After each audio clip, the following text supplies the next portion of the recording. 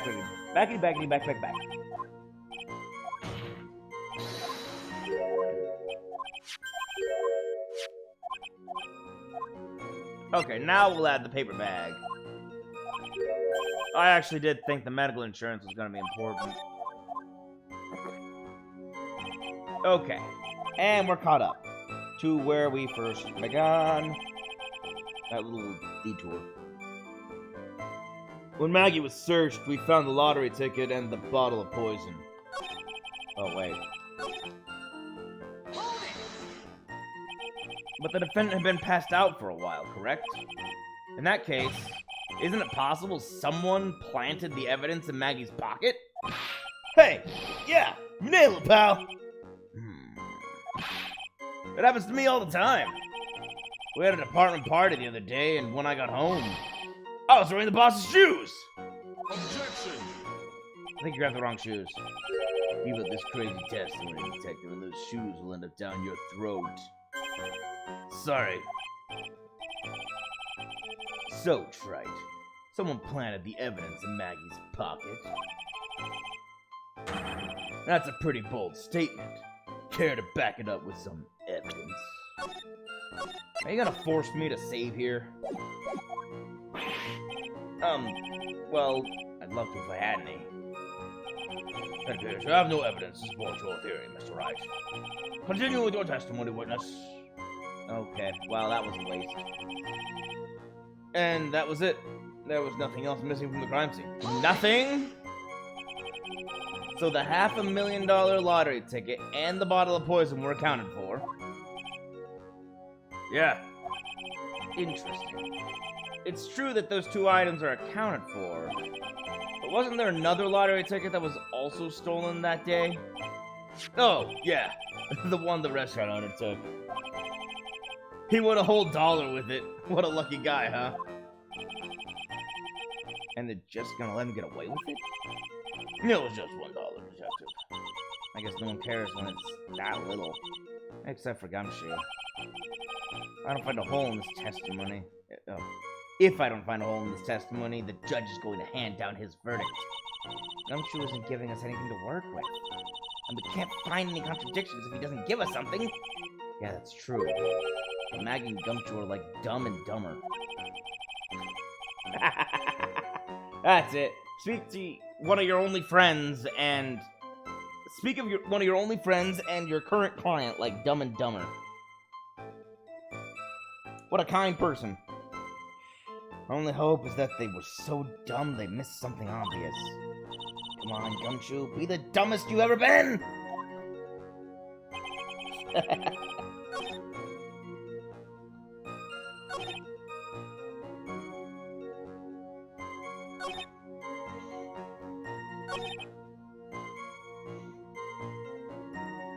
I forget, was this it?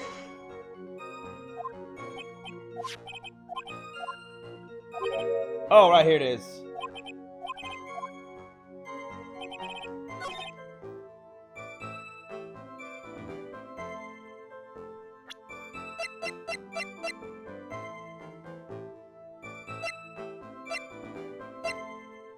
I'm trying to see how many things could point to how poor he is.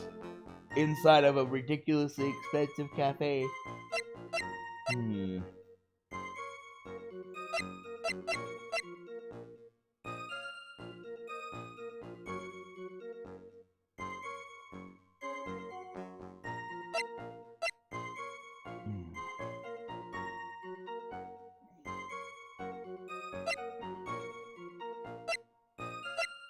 Man, Godot really dumped a lot of evidence on me.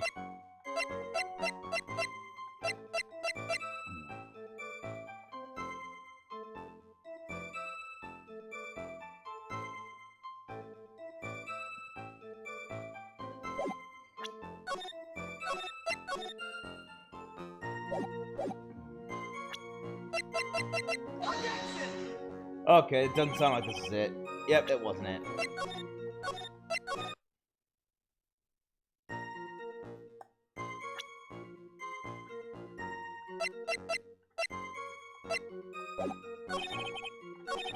Wait, hold on.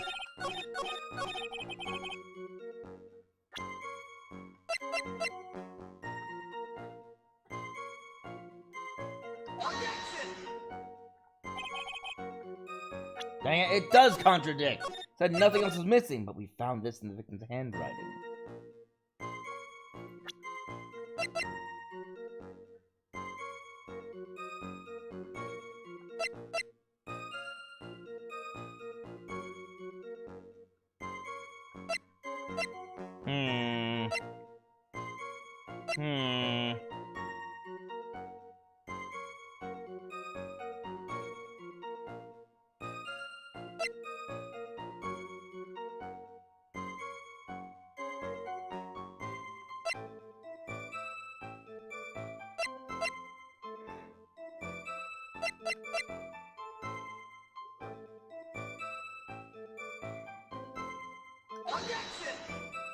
Nope, that wasn't it either.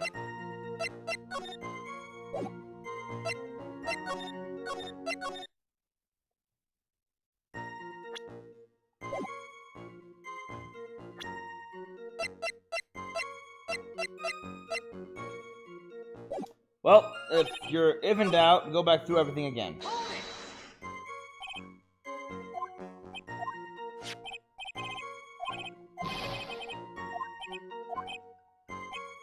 Everything's the same. Okay, that's all the same.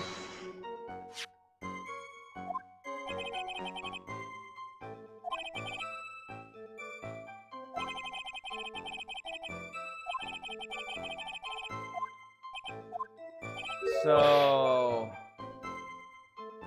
she was out by 250.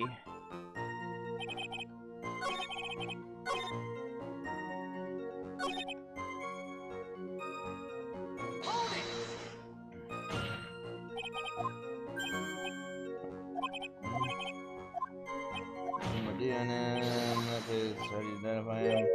All of that. Uh-oh. Found the prescription bag. Seems like Mr. Glenn Elvis. Okay, yeah. We got the victim's name from the medical records of the doc who prescribed the meds. That's a relevant source. Okay. Search to find the lottery ticket and a bottle of poison.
I don't have a lot to work with here.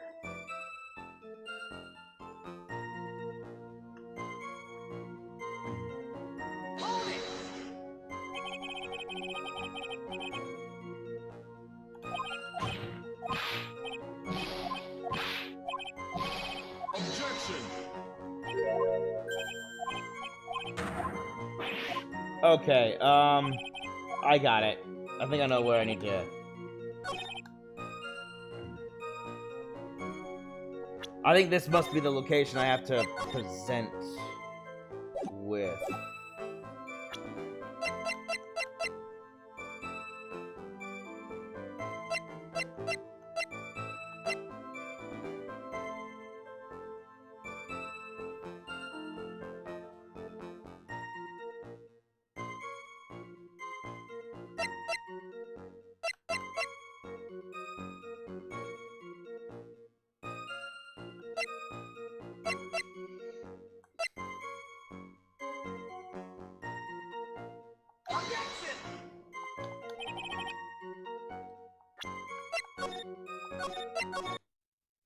Why do I keep doing this?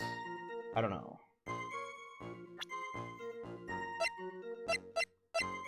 But I don't really have any other idea what to do. I don't have a lot of evidence.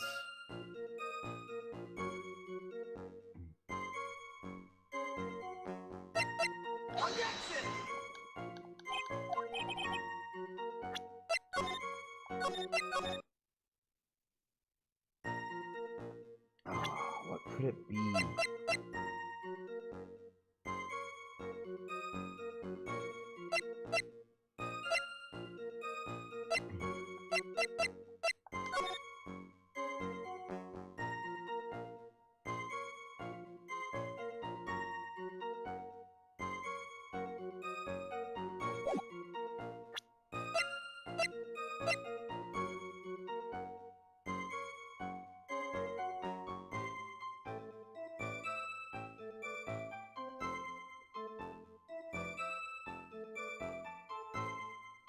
Hmm.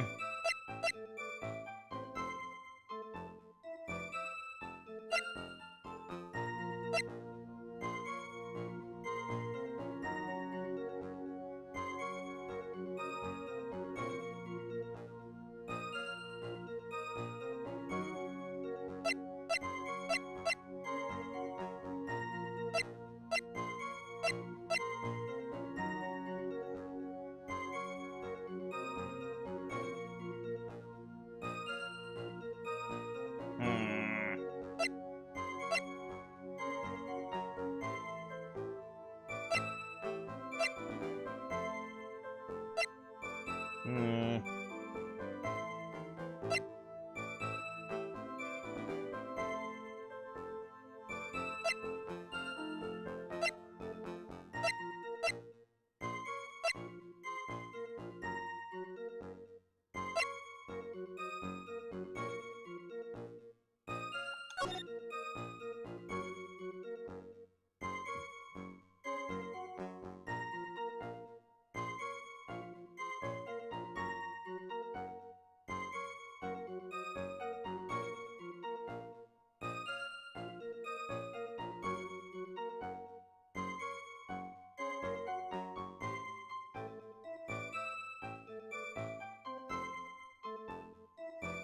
Hmm.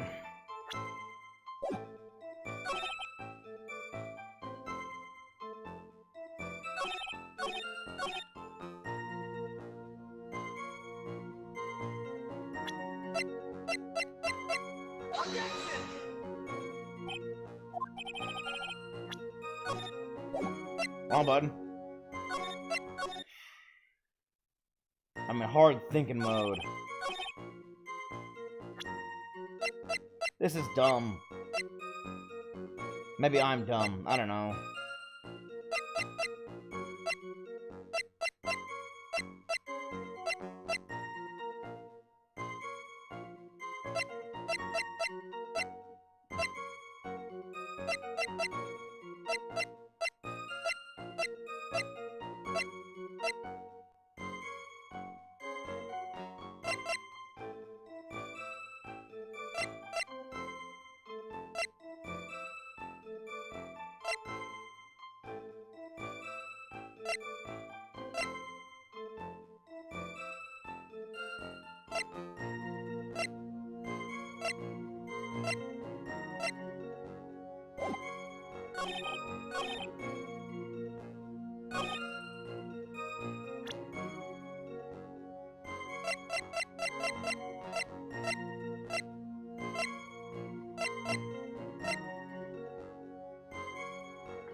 Nothing else is missing from the scene. Where's the medication? That's right. Detective Gumshoe, I think I should point something out to you. There's just one small contradiction in your testimony. Oh, finally! I'm getting all anxious just waiting, so hurry up, will you? You testified that nothing else was missing from the crime scene. However, the prescription bag you mentioned was empty. Did the officers recover the medicine from the scene of the crime later? No, they didn't.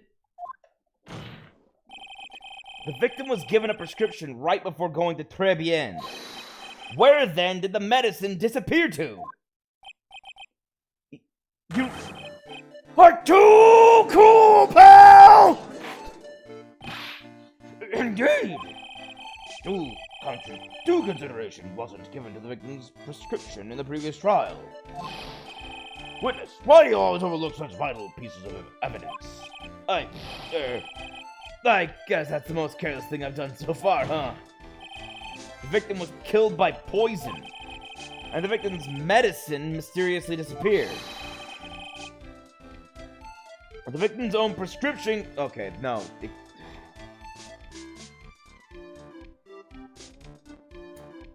I'm gonna look this one up before I say something that might be stupid, but it's also blatantly obvious. I don't think potassium cyanide is ever used as a medication.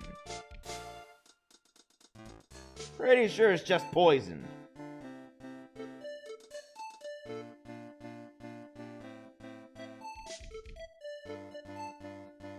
Cyanide ever as medicine.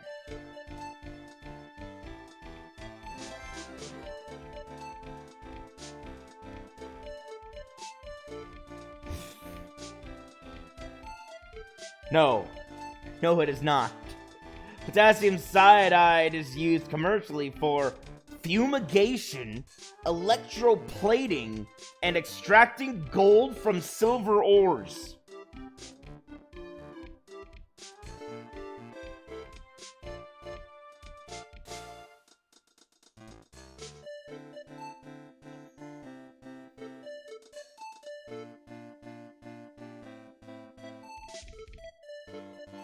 So yeah.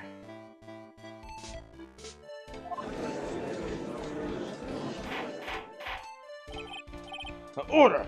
Order! Well, Mr. Godot, what do you have to say after that? That's all. What? Read for the court the name of the clinic on the prescription bag, if you will. What's the clinic's name got to do with anything? New ear... Oh, crud. New ear... New ear otolaryngology. New ear otolaryngology. Yeah. This one's a tongue twister. New ear otolaryngological. New ear otolaryngological clinic. Laryngological? Just what kind of illness was the victim suffering from, Mr. Godot? Hardly an illness, Your Honor. More like a bitter war wound, you could say. A war wound? The day before the incident, Mr. Elg found himself in a fight. He took a blow to the side of the head and ruptured his eardrum. He ruptured his eardrum? Then what on earth was the prescription he was given? It was a cream that was to be applied topically inside his ear canal, not to be ingested. What? It's mentioned in the autopsy report if you read the fine print. They found traces of the medication in the victim's left ear. Yes, here it is. In very, very fine. It seems Mr. L correctly applied some of his medication while he was at Très Bien. Therefore, it would be absurd to believe that he would have eaten his medication. It seems that his medication is irrelevant to the case after all. No! Nick! If you don't think of something quick, it'll all be over!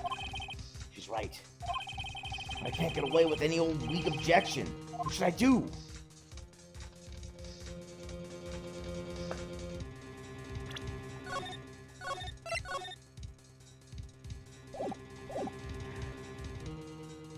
Push the medication issue! Only moments ago, Mr. Godot made the following statement. It seems Mr. L correctly applied some of the medication while he was at Très Bien. If that's the case, then why was the medication not found at the scene of the crime? But the medication in question was for topical use inside the ear canal. That doesn't change the fact that it could not be found at the crime scene. However insignificant it may seem, it's a lawyer's duty to pursue the truth. Objection! You know as well as I do that the medication is irrelevant. It hardly seems like that It hardly seems likely that a prescription drug would contain potassium cyanide. It hardly seems likely that the coffee the waitress served would contain it either. But it did. The possibility is undeniable. Arrgh! It's alright. I gotta do it in his voice. Arrgh! It's not so stupid. That's enough. Mr. Godot, is the detective the only witness the prosecution wishes to call? Mr. Godot? Too busy steaming. I've got my own witness I'd like to call, sir. It's the old man who was there in the restaurant on the day of the murder. Victor Kudo? The pigeon hater? Very well. The matter of the disappearing medication seems a little more than trivial at best. However, it wasn't explored at all in the previous trial. And that is something that bothers me. Hey! Good job, Nick. I bothered the judge. Great. The court will adjourn for a 10-minute recess, after which we will hear the prosecution's next witness. Ha! I suppose this means I'll just have to finish you off in my last 6 cups. Court is adjourned for recess. You've already drunk 11 cups?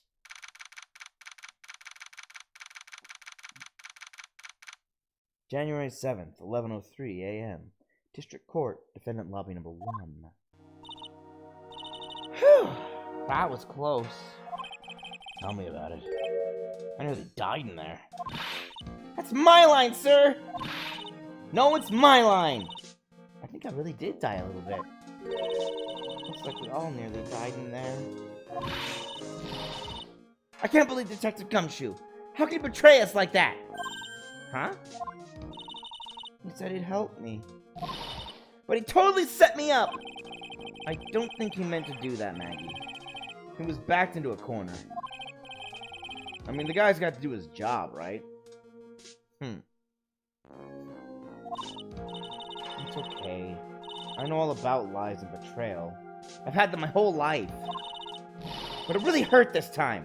I feel like someone punched me hard in the stomach. I hate that guy. I don't ever want to see him again. Poor Gumshoe. So the next witness is going to be that old guy from the park, right? Yeah, Mr. Kudo. Lover of waitress outfits and projectile seeds. I bet he's gonna be real stubborn. I mean, he's pretty set in his ways, you know? Yeah, he's a big old grouch. Are you gonna be able to handle him, Nick? Yeah, I can take whatever he throws at me. Even those never-ending bird seeds.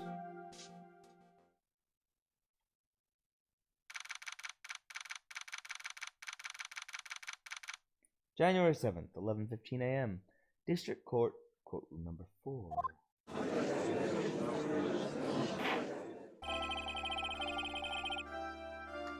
Court will now reconvene for the trial of Maggie Bird. Mr. Godot, your next witness, please. The prosecution calls the lucky old-timer who caught the show over a cup of coffee. Will the witness please take the stand? Okay, this is gonna be irritating. Name and occupation if you don't mind. My name is Victor Kudo. Born and bred in the land of the rising sun. Honor and duty are what make me.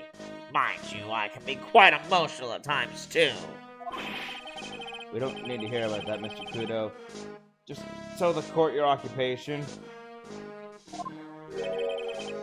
My occupation? Listen, youngin.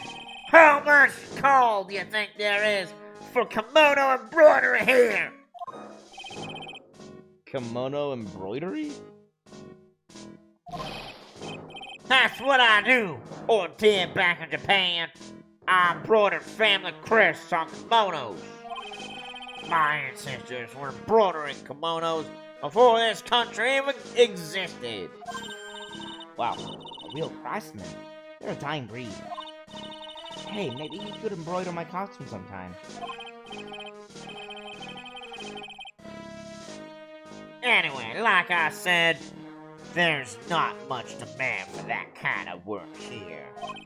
So I had to take a job working at the cash register at a burger joint, pretending to smile. That burger joint would have been better off putting him in the kitchen. Now then, witness. Were you in the restaurant at the time of the incident? Oh, yes. I was eating some seeds over a cup of cappuccino. Seeds? What the hell is I, huh? I see.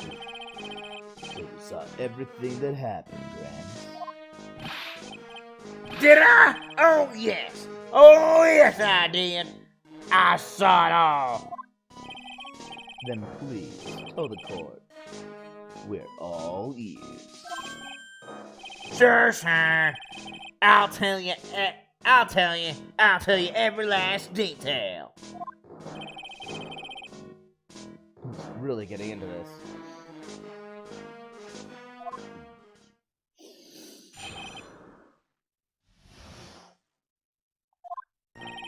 The young man was reading the sports paper. And the serving girl brought him a Javachino. But she put something in it.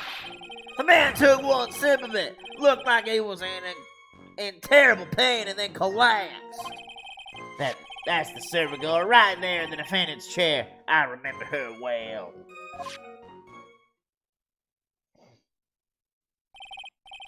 Mr. Kudo, she's not a serving girl.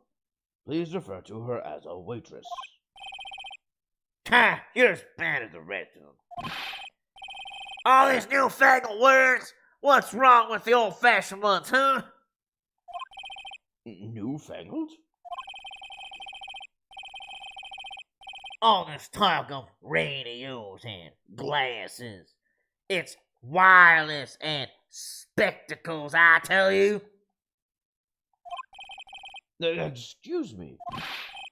Listen to me, everyone! Don't forget the old values! Don't forget the good old days! Don't let the good old days slip away! Well, I think it's time to begin the cross-examination, Mr. Wright. Yes, Your Honor. What I witnessed.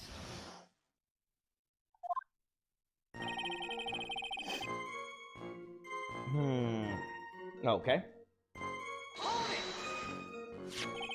So you saw the victim then? You saw Mr. Glenelg? I wanted to know if Goosten Braun retained his championship or not. So it was looking at the sports paper the victim was reading, huh? And at the location in question, there are partitions between tables on the same side of the restaurant, right? So what if there are? If you say that you can see the victim, that means you were sitting at a table on the other side of the restaurant, correct? Cut! I go to that place to drink Javachino. I don't go to sit. I don't remember which table I was sitting at. You mean you go there to eye the waitress? Okay. The servant girl brought him a Javachino, but she put something in it.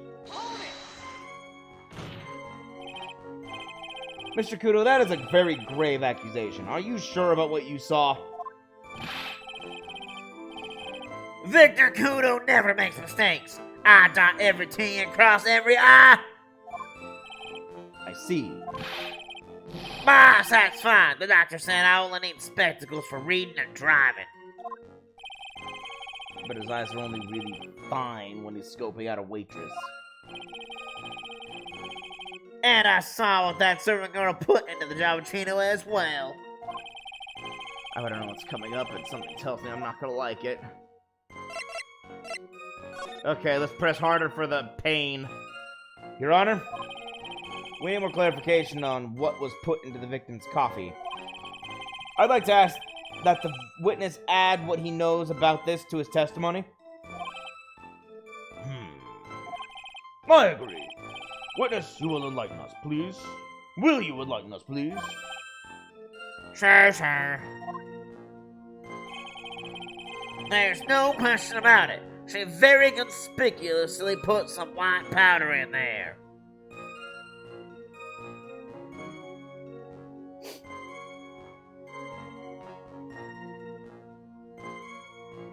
I believe potassium cyanide is yellow.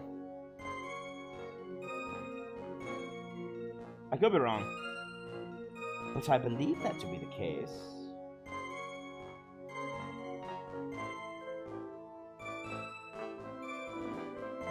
Hold on. Potassium cyanide.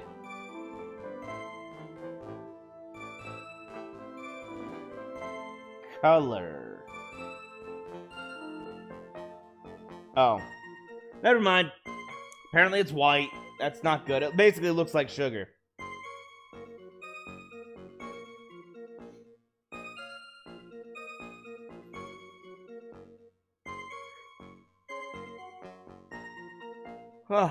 Sorry. I yawned.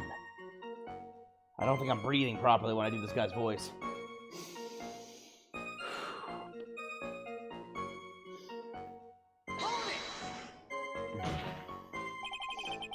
Did she really put that into the coffee? You doubt me, boy?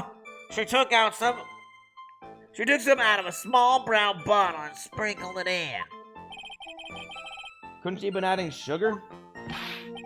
Sugar in a small brown bottle like that? Like that? Witness, could you please describe the bottle in more concrete terms? A bottle like this, perhaps? Oh, there it is! That's the one! That's the bottle of potassium cyanide, I presume? So, what did the accused put into the coffee? I think it's clear, don't you?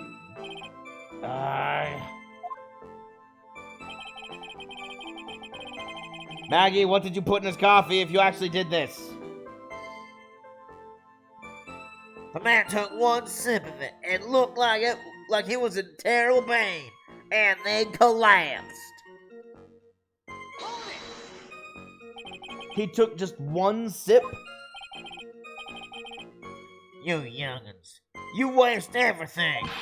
Those Javachinos cost $8! In the good old days, we would have drank every last drop, eaten the cup, and then died. Congratulations. You have earned the title of the battiest man to grace a courtroom. So, it was immediate death. Well, with potassium cyanide, I suppose that is possible. Oh yes, he slumped over without so much as a twitch. I felt the Javachino I just drank turned sour in my stomach. Oh yes, I know that feeling. And the waitress? I presume she is... That's the serving girl right there in the defendant's chair. I remember her well. This is really not good. You said I remember her well in reference to the waitress. Did she have any particular features that you can identify her by? Particular features? It's a disgrace, that's what it is. Sorry? You can see all the way up to her,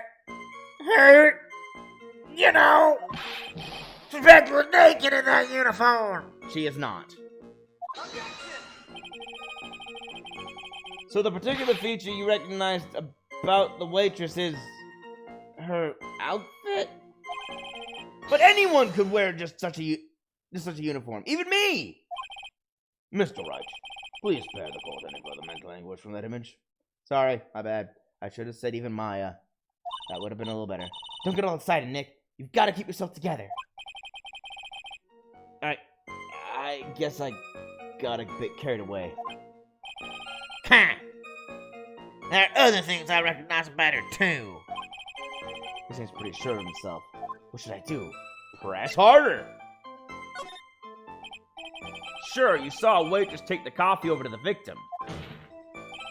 But what matters is whether that waitress was Maggie Bird or not. Quite right. Mr. Kudo, these are the features that you recognize about the defendant. I would ask you add them to your testimony. Sure, sir. There was a ribbon in her hair, and her apron straps were loose.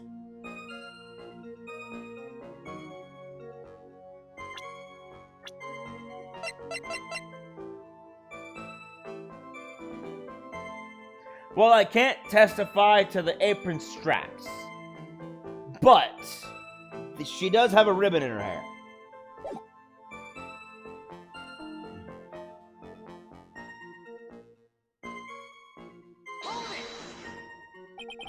You do seem to remember several details about her appearance. But what about the most crucial detail of all? Her face. Ha! As if I wouldn't remember that. Objection! The witness noticed the straps. Sorry. The witness noticed the straps on the accused's apron. He's unlikely to make a mistake about her face. That's right, I can even tell you the color of the ribbon in her hair. It was red. That's again part of her outfit. So you see, there's nothing wrong with the witness's eyesight. There's no doubt he remembers the waitress pretty well. What should I do? I have a feeling there's something more to this somehow. Well, this is one of those split roads. What do you think? Ask about the waitress's back? Or ask about the straps? I'm a little curious about the straps. Mr. Kudo, you seem especially interested in straps. Why is that? What? What? The ribbon in her hair, the straps on her apron. What's the fascination? Fascination? Objection! People have all kinds of fetishes, Trap. We don't need to embarrass the witness. Listen, you young upstarts, I haven't got some sick strap fetish. Is there any relevance to the witness's unusual love for straps, Mr. Wright? Mr. Wright.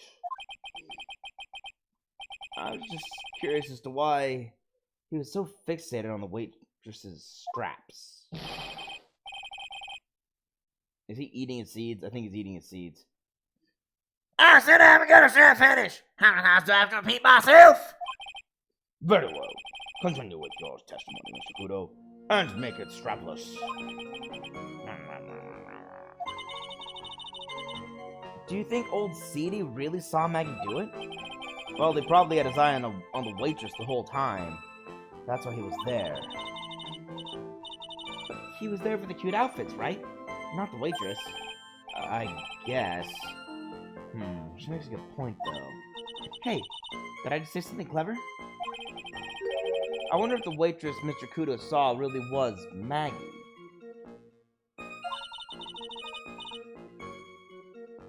That's what we have to figure out, Nick. Hold on, There we go. Oh, dang it. Wrong button.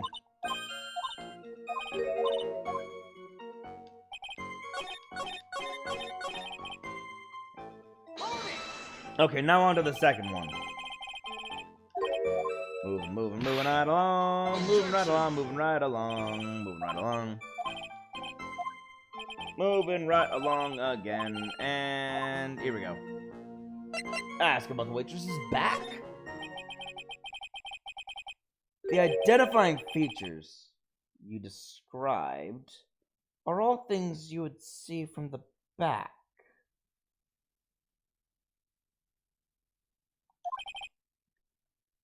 So what? That's a good point.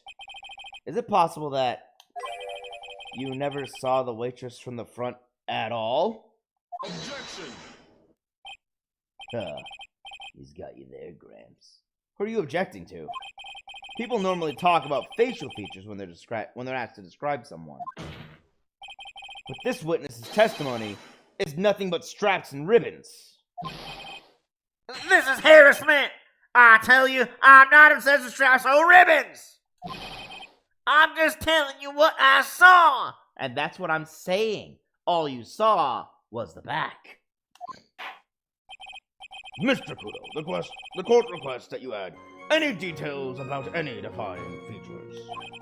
Features you observe from the front, that is, to your testimony. Sure, sure.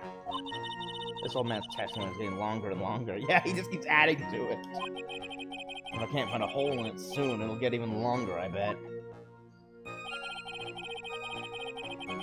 There wasn't anything interesting that caught my interest about her when I saw her from the front. You didn't find anything to be distinct? Did you? But you did clearly see the waitress's face, yes? No question about it. I didn't come this far to back down now. Victor Kudo never backs down. That's not the answer I was looking for, but okay. This has turned into a matter of pride for old Seer now, I guess. I wonder if he really did see Maggie's face or not.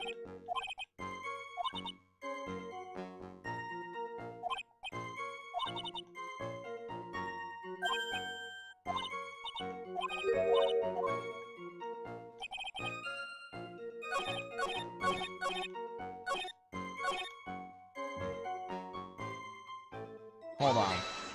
Did he say it? Anything to distinct, but you did do it. Yeah, okay. What was the red part again? Proof that the old guy didn't see the waitress clearly from the front. Oh, I got it. I know what to do.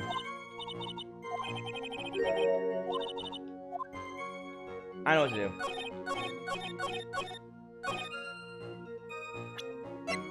do. Nothing seemed odd.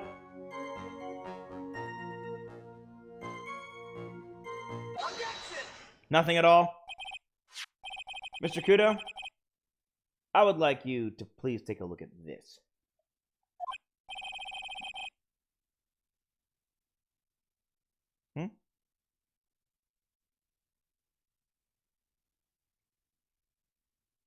Never mind. It's nothing. Ha! That filthy thing would suit filth like you just fine.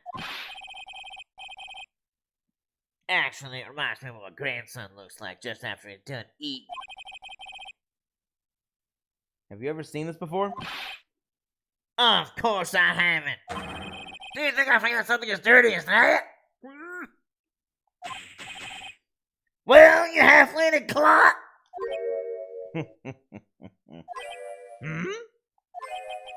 Ha ha ha ha ha! What is it? Ever since I said you half-witted clot, there's been an eerie silence in here. Mr. Kudo, this apron. is the apron worn by the defendant on the day of the poisoning?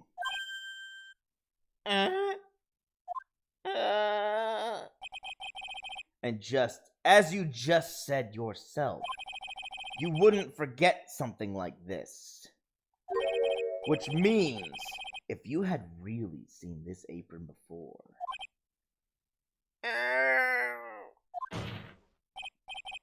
Yes, you know what I'm getting at.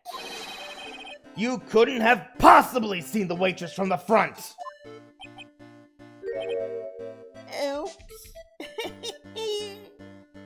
My bad. That's the most understated reaction we've ever gotten. Usually it's like, "Wah!" This time it's...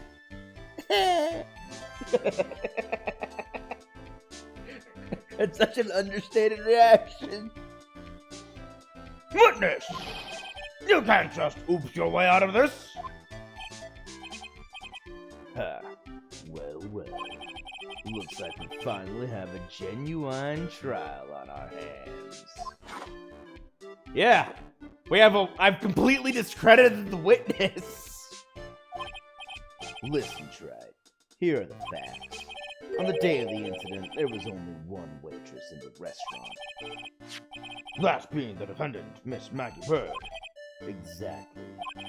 And when that one waitress put the poison into the coffee cup, this old guy was watching. I hope you understand the gravity of the situation, Mr. Kudo. The fate of the defendant may rest on what you say you remember seeing. Just tell the court exactly what you saw, Gramps. You can rely on me, Captain. My noggin's in perfect working order. I can't remember a single occasion when I forgot what burger a customer wanted. You realize how that sounds, right? You can't remember? Probably more like you messed up so many times blocking it out. Very well. Oh, wait. Dang, wrong thing. Very well. Let's test just how good your memory is. Memory and attention to detail is, Mr. Kudo. Tell us what you remember about the victim. Witness testimony about the victim. He was another of those pesky young types, wearing a broken pair of spectacles. He had a newspaper in his right hand, and the noisy brat kept rustling its pages. The young man was listening to the wireless. I remember that well. Then the servant girl in question brought over him. Oh, dang. Then the servant girl in question brought over the Jalapeno. The little fidget picked up the cup with his free hand and took a sip.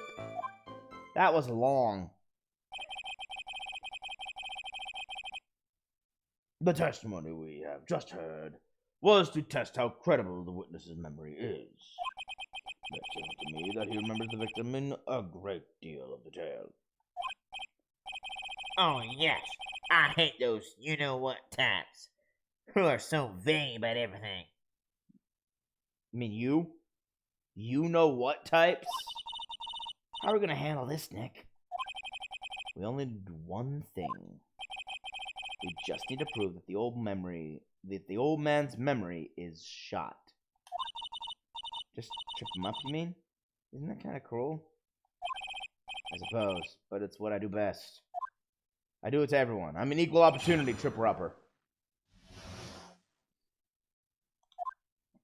Old men, little girls, it doesn't matter. I'll trip up any innocent type to prove they're actually frauds.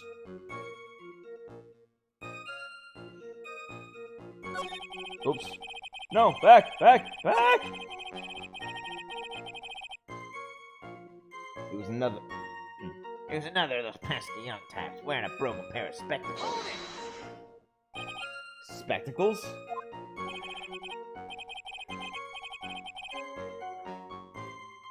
Dark glasses to you. One of the lenses was green, but the other was broken. Newfangled rubbish. That's why I remember him so well. He did have some kind of lens over his left eye. I don't think it was a glasses, though. But I wouldn't have called it a pair of glasses. Yeah. He seems to have been wearing some rather modern-looking shades. Perhaps I should take to wearing some and rival Mr. Godot's sharp appearance. Better come up with something sharp and quick. Guess I'll wait and see if I should challenge him about the spectacles.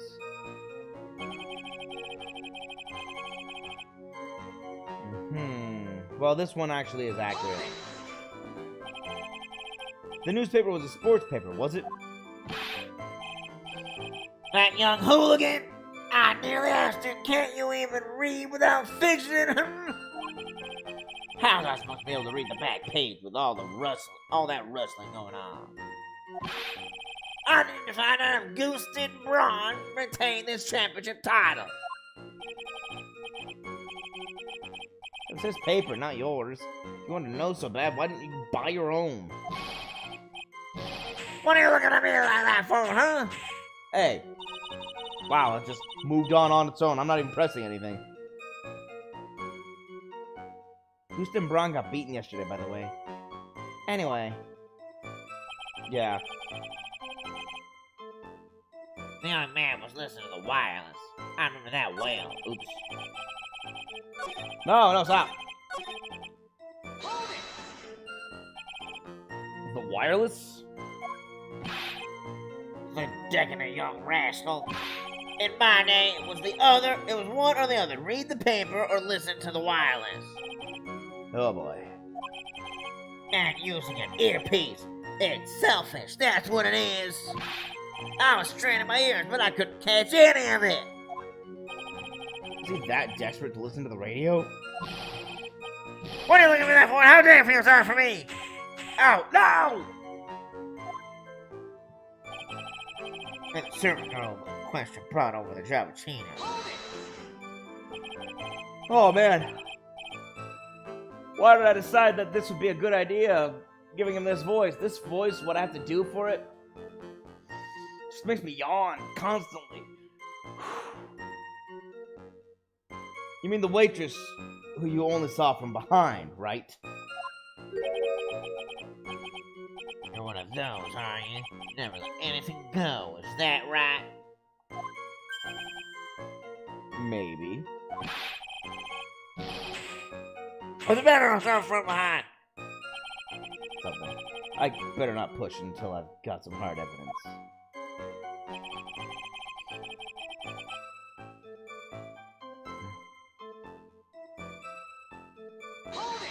Okay. His free hand? Yes. Which hand was that? Weren't you listening before, cloth ears? I said he was rustling the paper with his right hand, didn't I? If his free hand wasn't his right hand, then which hand do you think it was? Ow, ow! Ah. Perhaps the great Mr. Wright has 3 hands. Yeesh. I'm only asking. Trying to gang up on me and treat me like a freak. The whole point of this cross-examination is to establish just one thing. That this old guy's memory has more holes than a slice of Swiss. I guess we just need to find a contradiction in his testimony somewhere, huh? Anything will do. Even the smallest detail. We just need one mistake, and he's ours.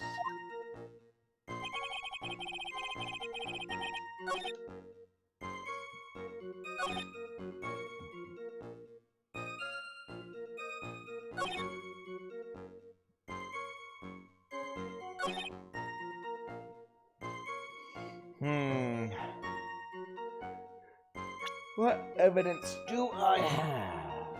Wait a second.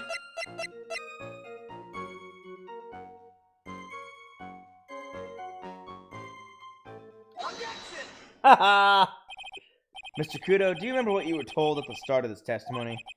That this is a way of testing the credibility of your memory? I know. There's nothing wrong with my memory, I tell you. Nothing. If I got anything wrong, I'll eat these seeds and sing the pigeon song. Care to tell us what this is going, Wright? According to Mr. Kudo, the victim was holding the paper in his right hand while drinking coffee with his free hand, which would make that his left. Cat, what is this, kindergarten? But I would like the court to please take a look at this. That's the cup the victim used, correct? Yes, and on the rim you'll notice the mark left by the victim's lips. Yes, there's a stain left by the coffee. If you consider where that stain is, you'll clearly see. And that the victim was holding the cup in his right hand! But how? Well, Mr. Kudo, the court is waiting for your epic performance. You said you'd eat those seeds and sing the pigeon song. Mr. Kudo, I'm afraid this is simply not acceptable. I do not accept the pigeon song as entertainment. Wait! I didn't expect it to just jump ahead like that. It's taking a lot of control away from me half the time, it seems. If you think I'm gonna stand here and listen to you tell me I'm mad, you're wrong. I don't care about that dirty coffee cup. I know what I saw. You still insist on your testimony? That young brat was holding the cup in his left hand. Oh yes, no question. I'm a good law-abiding citizen. I am. Ow. My eye. It's the dead young hot us. And you spiky-haired yahoo, who would have thought? Hotbot? Who, me? Thank you, old man. We've heard quite enough from you already. Don't call me old man, old man. Been around for 68 years, I have. You can't ignore me. Listen to what I've got to say. I'm sorry, Mr. Kudo, but Sure, why not hear a little more? Mr. Kudo? Why? But this is my 16th cup of coffee. It's a lot of coffee. So this is your final stand. Thank you, Captain. You can rely on Victor.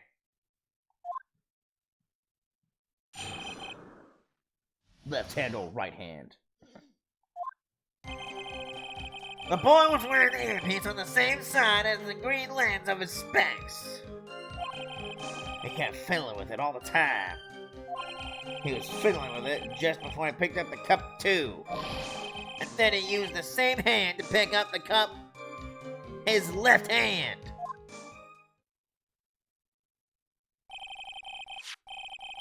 We know that the victim was wearing an unusual monocle over his left eye.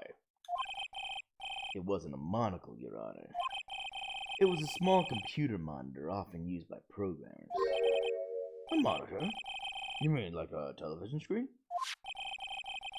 The inside of the lens is a screen that displays computer data. It's called an HMD. It's a common tool in the victim's line of work. Okay, this feels fake. I'm curious if this is actually a thing. HMD monitor.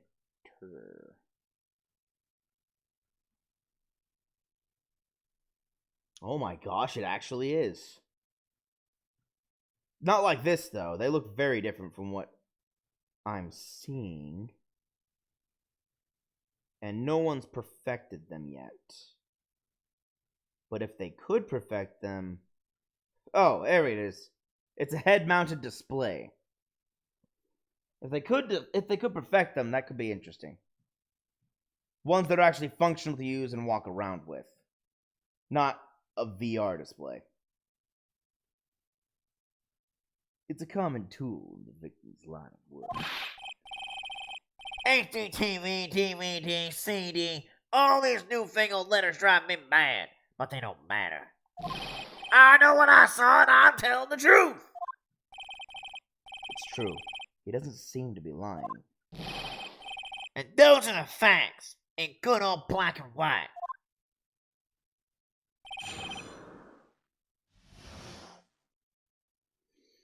Okay, here we go.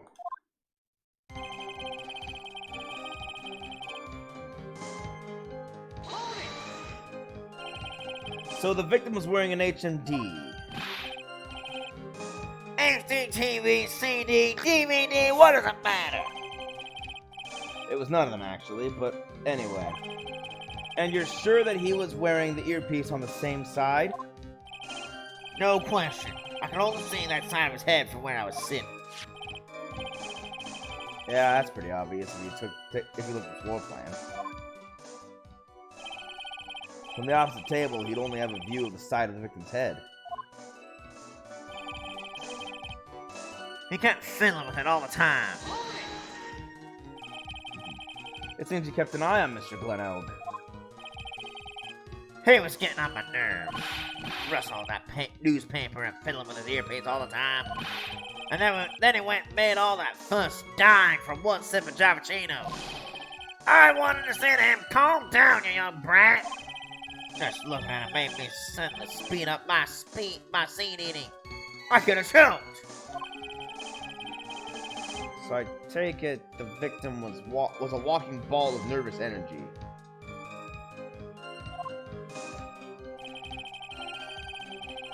He was fiddling with it just before he picked up the cup, too. The earpiece you mentioned. Which hand did the victim touch it with? You're one of those people, aren't you? You're the type that uses your left hand to get things out of your right pocket. Or fastens your left cuff with your right hand. And when the tour guide says, on your right side, you'll see the famous blah blah.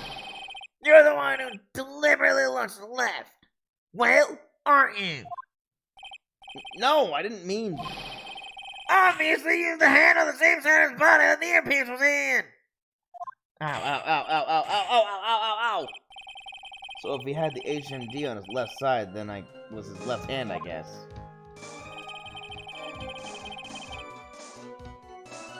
And then he used the same hand to pick up the cup. His left hand. Uh-huh. You seem very sure of yourself, Mr. Kudo. That's because I know what I saw. No matter what tricks you try to play on me. It looks like you really did see the guy picking the cup up with his left hand. This is a dead end. Well, Nick, what do you think? This is really bad, actually. Because if he actually sat where we think he sat, then... Jean was able to see everything over here, and the Mr. Kudo was able to see everything. Now I have to prove that neither of them saw anything. And yet, they're just showing that they did see things. How did they miss this guy?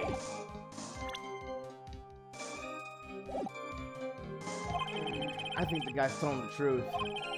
But even so, something's not quite right. And chuck evidence at him until he breaks. But if he's not lying, there wouldn't be any contradictions in his testimony, right?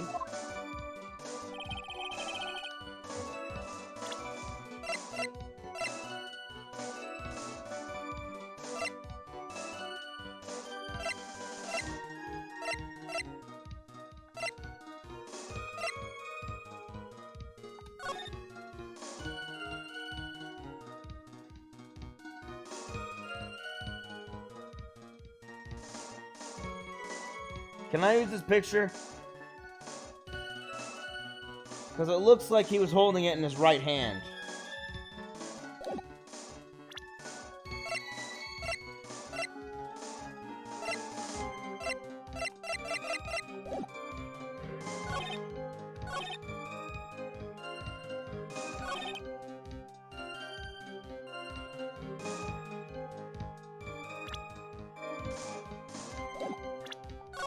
Might as well save and try. Oh, wait.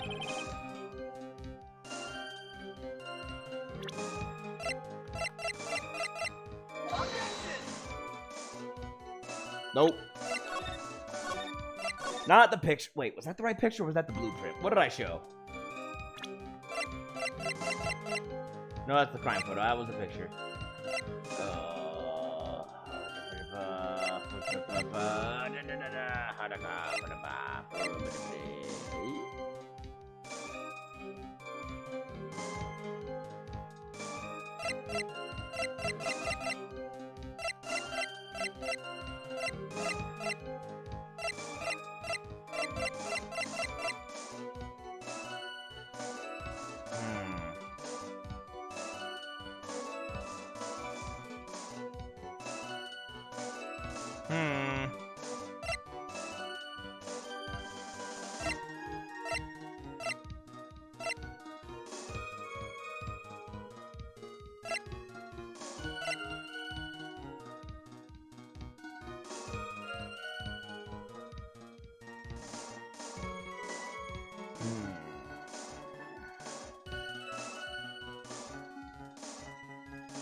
I didn't think this would work. I had a hunch that would just be nothing.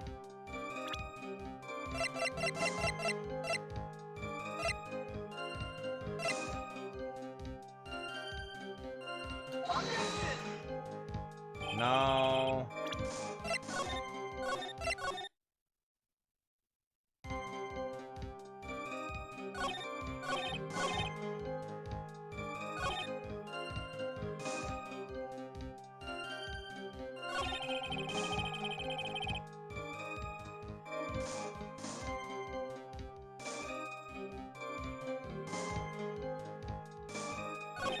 Well, I'm a little stuck, so time to start again and go through it all. Mission G. None of those anyway. Sure.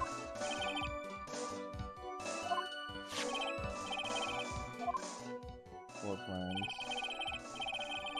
Stable if you only have the other side of Ricky's head.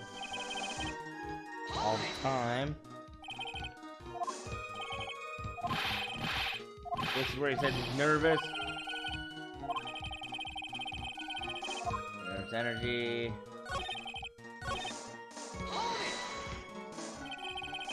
The earpiece you mentioned, which hand did the victim touch it with? Or are those people? And ow, ow, ow, ow, ow, seeds.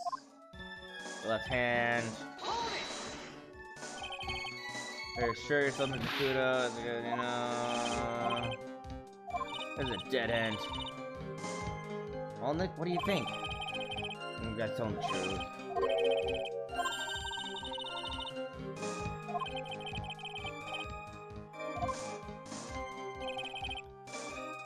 Okay, so the advice I've got is chuck evidence at him till he breaks.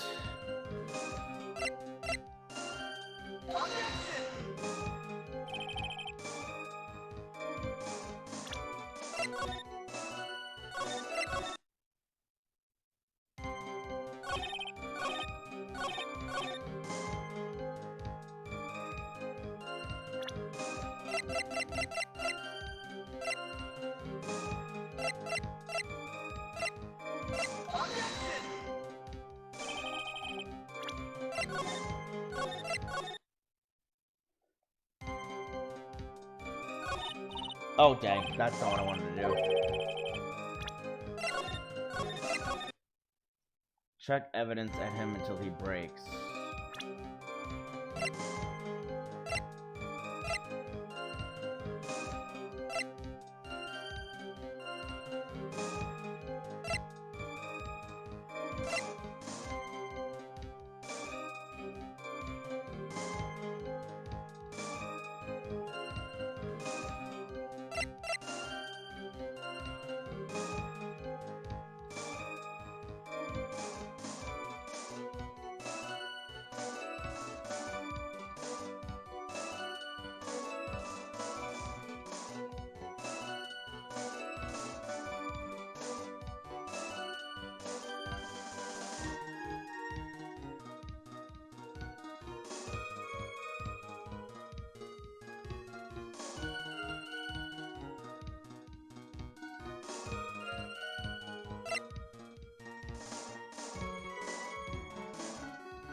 I don't know what evidence to present.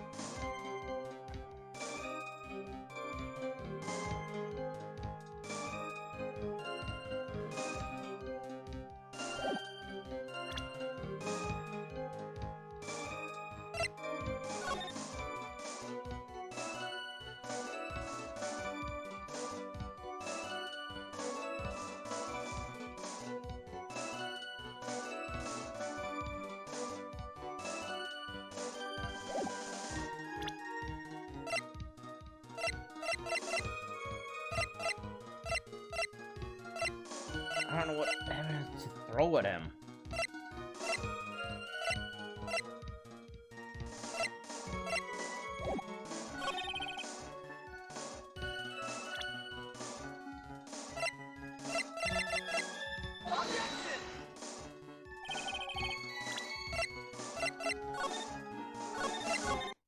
I don't know.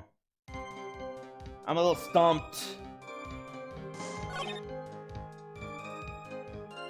Picked up the cup. Kept fiddling with all the time. Okay. It was on the same side as the green lens of the specs. Yeah, okay, so that's true. Fiddling with it all the time. Fiddling with it just before he picked up the cup.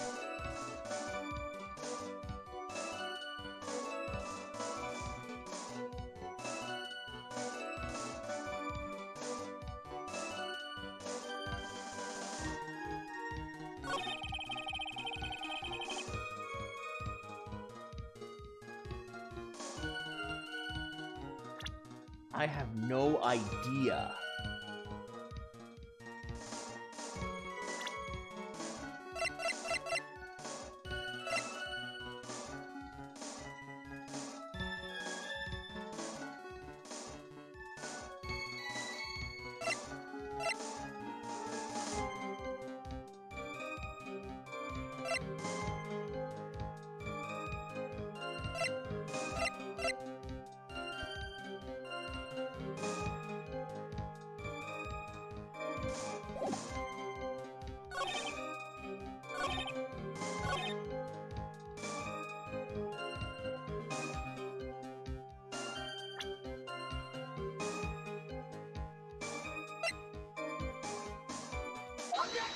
Haha, I knew it! The ruptured eardrum, that's it. Yeah, that's why I was looking at that guy's thing so closely. He had a ruptured eardrum. It was his left ear that was eardrum that was ruptured. Why would the earpiece be in his left ear if his eardrum was ruptured the day before? I'm not sure what the relevance of this is, but... Mr. Kudo, there is something very strange about your observations of the victim. What? You say he was wearing an earpiece on the same side as the HMD. No question. You can lock me up if I'm wrong. It was his left ear, without a doubt. I can only see that side of his head from where I was sitting. I don't think so. What did you say? You're no doubt unaware of this fact, Mr. Kudo. But the victim couldn't hear with his left ear. His eardrum was ruptured. Eh? Traces of medication for his condition were found in his ear canal. That's right. It's impossible that the victim was wearing his earpiece in his left ear. Because he couldn't even hear in that ear. Is that true, Captain?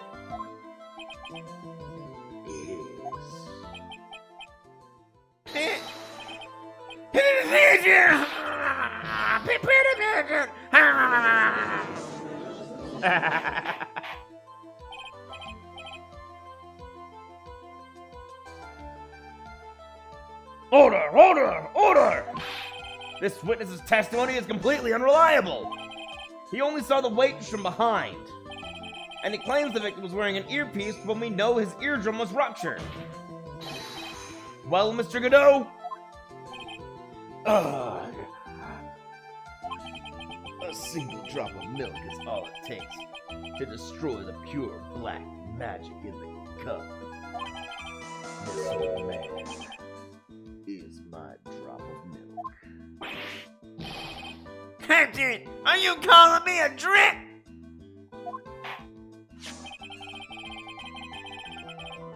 This is the victim's coffee cup in which the potassium cyanide was found.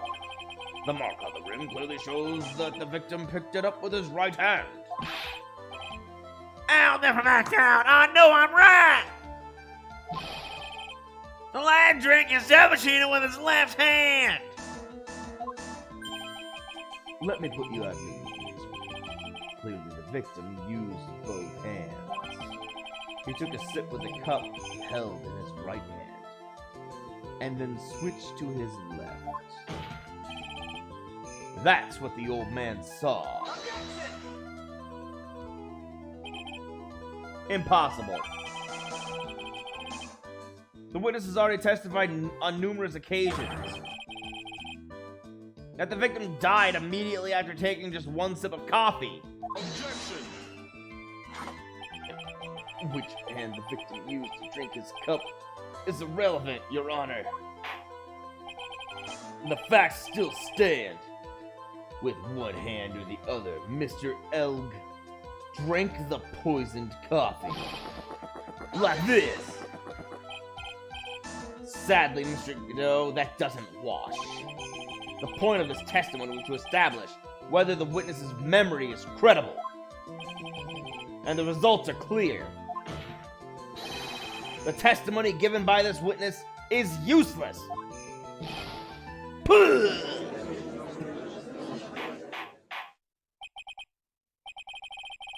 I believe it is time to conclude today's proceedings. I am satisfied that the witness is not deceiving the court. But to be frank, his testimony is a farce. Did you have to be so frank?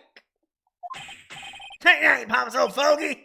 I'm sorry, Mr. Godot. You can't reach me from there. I'm too high up on my seat. I'm ordering the defense and the prosecution to investigate this case further. That is all for now. This court is adjourned. Hold it! Oh, Wait! If we stop now, where does that leave me? leave you, Mr. Kudo? Thanks to that blue-suited young upstart over there, I'm just a bumbling old man who can't even dot his T's or cross his I's now. How is your bad memory my fault? I'm sorry, Mr. Kudo, but there's nothing I can do. I've kept my mouth shut until now. But there's something else the court should know. What? There's more? Sorry. What? There's more? Yeah.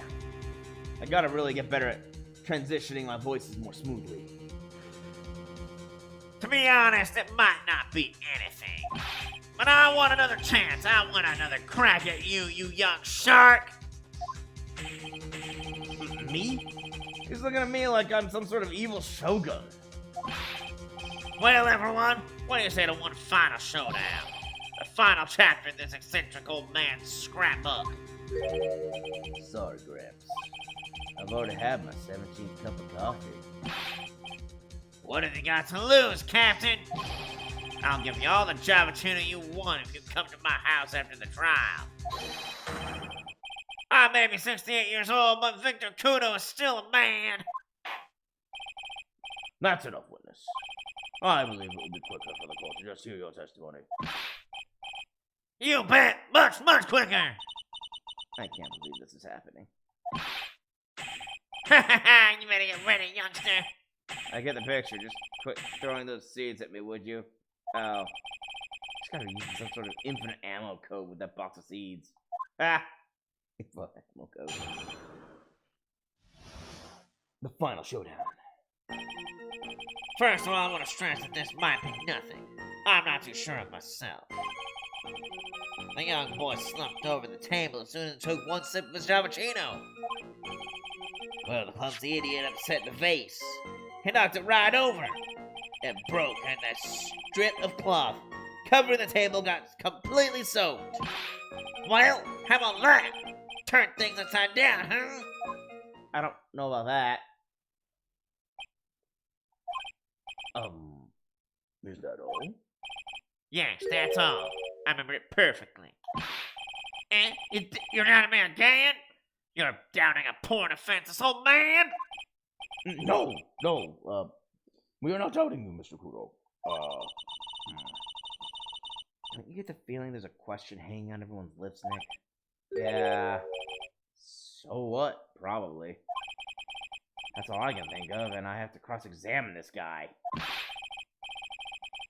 You're a bear brain, that's what. Why, that's all. That's why that's all you can think of. Very well, Mr. Wright. Your final cross-examination, please. Alright, let's get this over with.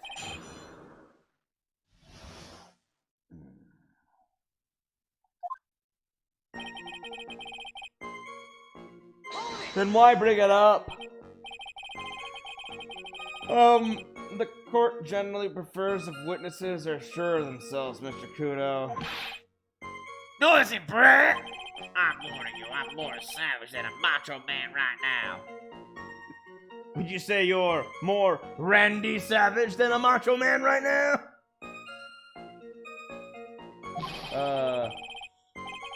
You won't beat me with this testimony, that's what I tell you. He's checking those seeds harder than ever. I better be careful. Come on, Nick. Nail him. Okay, here we go. One sip of Javachino. The court has already heard that testimony, Mr. Kudo. I know that. I was just setting the mood. How else am I supposed to build up the suspense? The suspense? Yes, now what do you think? Should I work on the audience a bit more? No. Please continue, Mr. Kudo. As quickly as possible. Alright, now where was I? Ah, yes, the young boy slumped over the table. And, well, the clumsy idiot upset the vase. He knocked it right over. A vase, you say? Yes, there are faces on all the tables in that place. Their accents waiting to happen. They're practically begging to be knocked over. Well, he's right about there being vases. I do remember seeing them too. There was a vase on the table when I ate lunch there. And you saw the moment when the victim actually knocked over the vase? Well, it's hard to say. It's a bit unclear. How do you really define? Okay, I get it. I heard it break, and the sight of it is burned into my memory as clear as day. It broke, and the strip of cloth covering the table got completely soaked. Oops.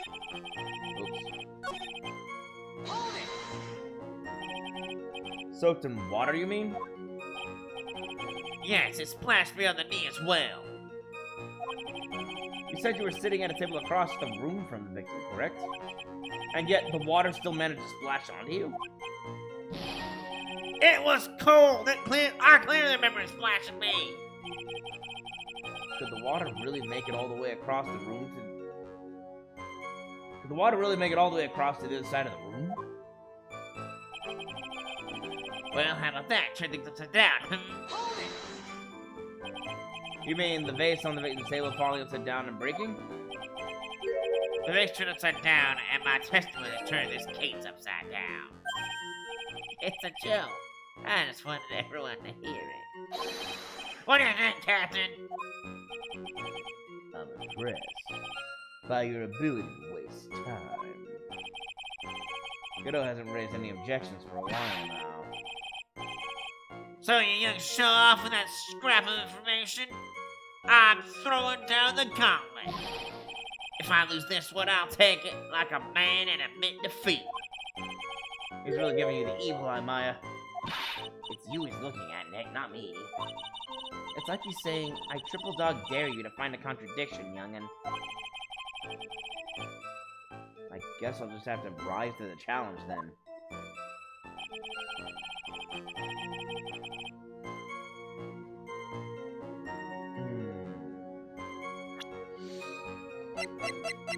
Well, let's start by taking a look at the scene of the crime.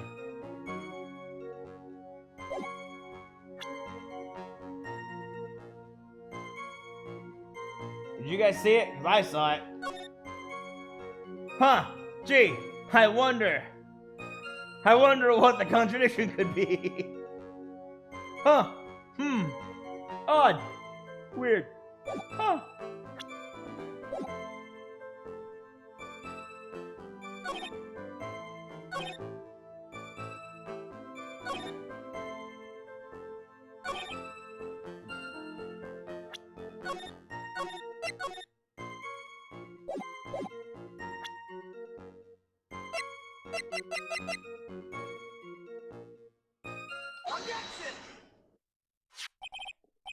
Mr. Kudo, this is a photograph of the crime scene. Huh, so what? Look carefully at the table. The vase is there. Intact. Huh? Lost your tongue, Granddad? I'm not getting any of yours, hopscotch! Ow! Ow! Enough! If you throw any more seeds in this front room, the cleaners will be here all night.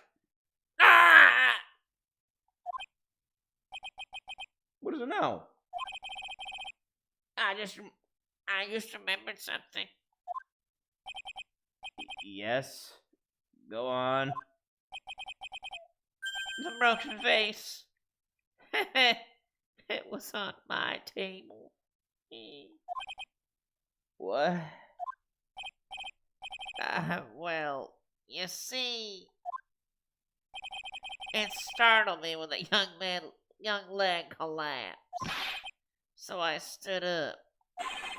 That must have been when it fell over. The vase on my table, I mean. The vase on your table? Yes, it was on my table. That's how my groin came to be completely soaked.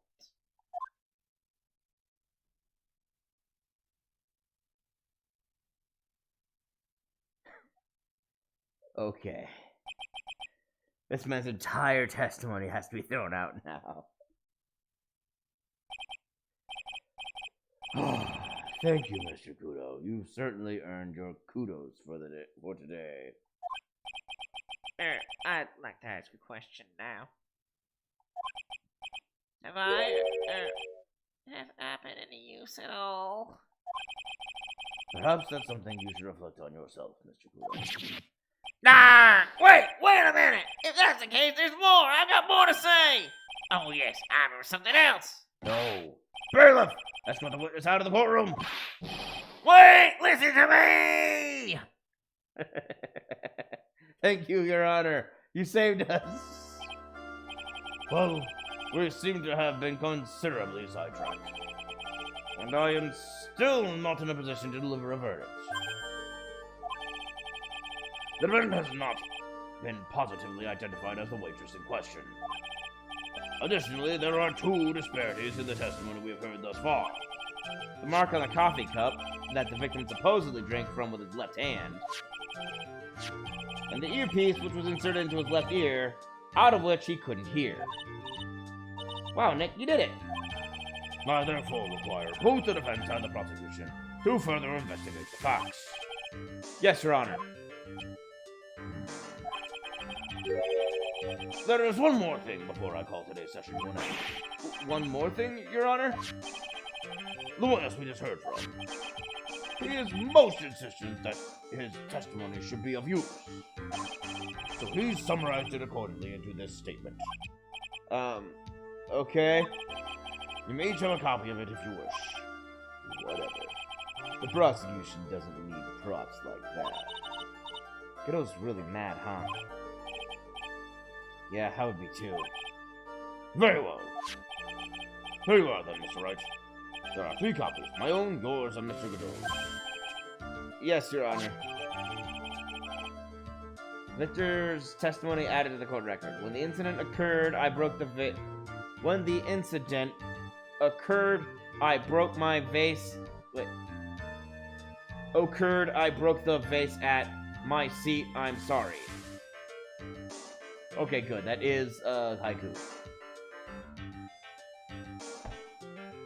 I broke the vase at my seat. I'm sorry. So he did break the vase at his seat. That should help us identify where he was sitting. I'm sorry. This isn't a piece of testimony, more like a 5-year-old's apology. What are we supposed to do with 3 copies? Ah. That is all. This court is adjourned. Okay. Well. To be continued, I guess. I guess we're gonna pick this up tomorrow, since it's almost time to sign off. Okay, let's give this some thought today, because this one's a puzzling one. Excuse me.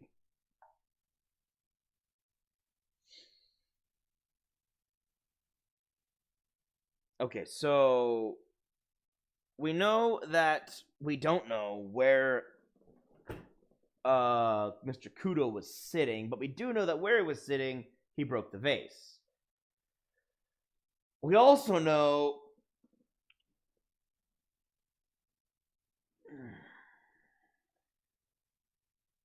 that the victim had a ruptured eardrum in his left ear, yet also had an earpiece in his left ear. He had his HDM on his left, over his left eye, and he had, HMD, his HMD over his left eye, and he had he had somehow picked up the cup with his left hand, even though the coffee stain indicates it was with his right hand.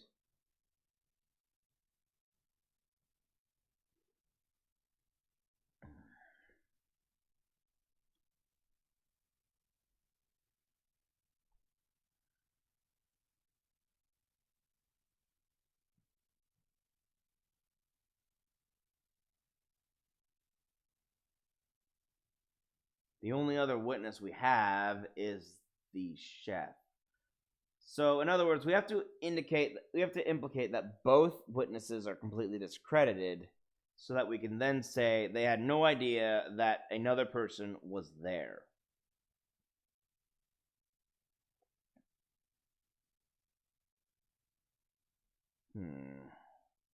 This is tricky.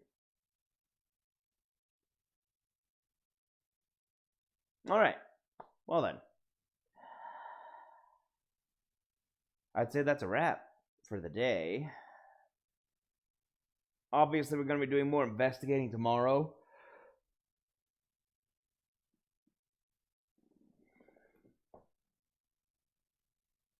And if we're fast enough, maybe we'll be able to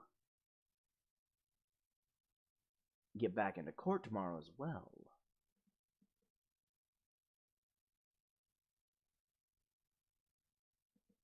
Oh, a little news on my side as well. I've been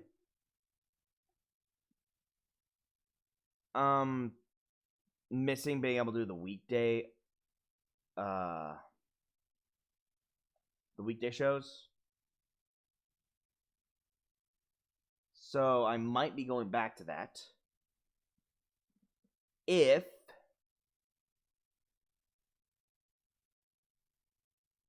certain situations at my job go as I hope they do.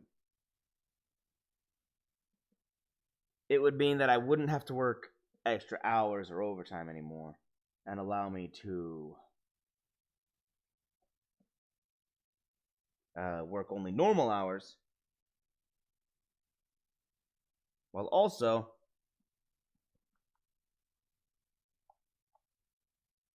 getting my stream back on its normal time. Because I do miss that. I'm still debating, though. Like, on one hand, I miss it, but on the other hand, I like sleeping in. I don't know. We'll see. We'll have to see how things work out, right? So until next time, until tomorrow, everyone. Have a great Saturday. And I hope you're all well. Peace out, all. Bye-bye.